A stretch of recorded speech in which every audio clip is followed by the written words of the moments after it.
Have you ever taken someone for granted while being aware of the void that their absence would cause in your life despite everything? Well, that's my story with the Samsung Galaxy S24 Ultra that I've been using since its release. What has changed? Do I recommend it? Have I ever been tempted to use or move towards another brand? Am I trapped into this so-called ecosystem? Well, I'm going to answer these questions by telling you about my experience with this device that you see here. Hey, what is up everyone? This is one more time Curbs from Tech Shakalaka for a new video. First, I want to thank you for entrusting me with your eyes and your ears. And knowing how precious your time is, I promise that I'm going to be as brief as possible. With that being said, let's get started. Well, let's make an exception this time by starting with what's wrong. About 3 months ago, I made a video about this device, praising it and even going so far as to dedicate a poem to it. However, I gave it the benefit of the doubt because it was freshly released. I thought with time we would have updates that could dot the I's. But no. Alright, let's start with the cameras. If for some it's the most versatile, for me, I can say that these are the most mediocre cameras of the entire series to date, especially when you take into account all the extravagant marketing on Samsung sides, making people believe that it was going to revolutionize the game. The camera, AIMI, whatever. It is time for Samsung to stop this 200 megapixels bullshit where the competition is moving towards 1-inch sensor and better color accuracy. I'm very sure that some of you fanboys will say, yeah, it's simply because you don't know how to use the device. Hey, you, toxic, you know what? Stop acting like parents who will only realize that their son screwed up when he ends up behind bars because they were too busy blaming his teachers instead of taking measures to prevent this from happening. You can still love someone while having the courage to tell them that they fucked up, Anyways, I know that it's going to shock more than one, but I have to say this. Samsung is the most stubborn company, that doesn't give a shit about what the consumers demand. Maybe it's because they are too blind to the idea of copying Apple. And number two, we have overheating. When I say overheating, some people might think that it's a small temperature increase that is going to calm down as soon as you put the device aside. But no, I'm talking about the heat that will even peel off your screen protector. Sometimes I'm afraid that the Note 7 will reincarnate itself in the body of my S24 Ultra. And number three, we have the Grainy Screen.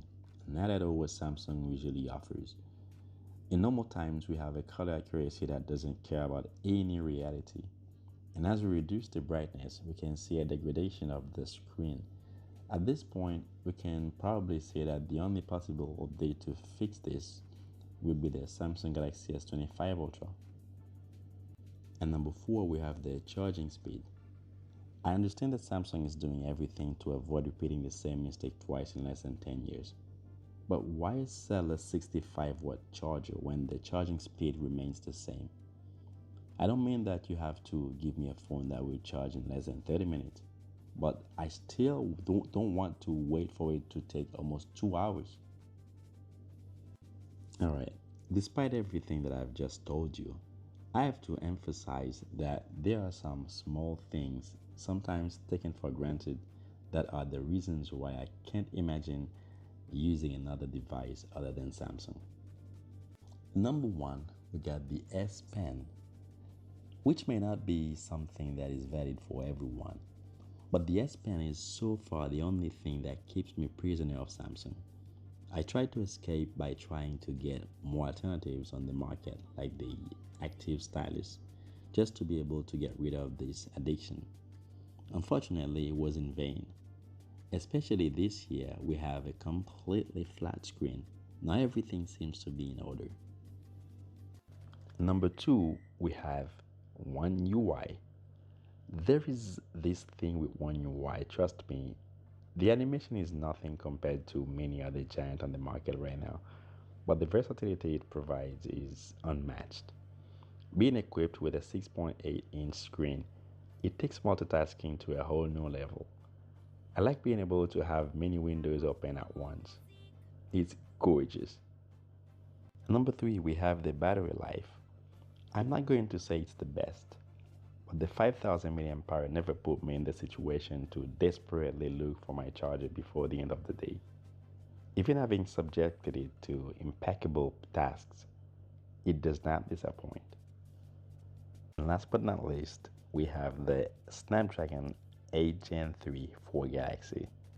Here I can tell you that I have noticed a big improvement compared to the last year's S23 Ultra. I rarely play games on my phone, but when I do, I don't just play games available on the Play Store. To test the real power of my smartphone, I always use emulators. And believe me, quality is assured. And finally, let me answer clearly and concisely the questions from the beginning. Even with the release of the Google Pixel 9 Pro XL, I would still buy the S24 Ultra if I had to. And I must also say that I would recommend it despite everything.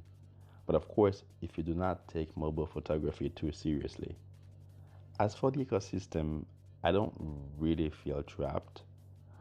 But on the other hand, the S Pen is non-negotiable for me.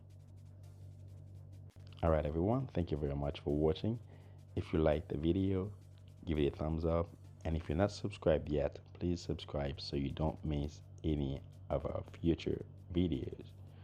With that being said, I'm leaving you for now. I'll see you next time for another one. Ciao.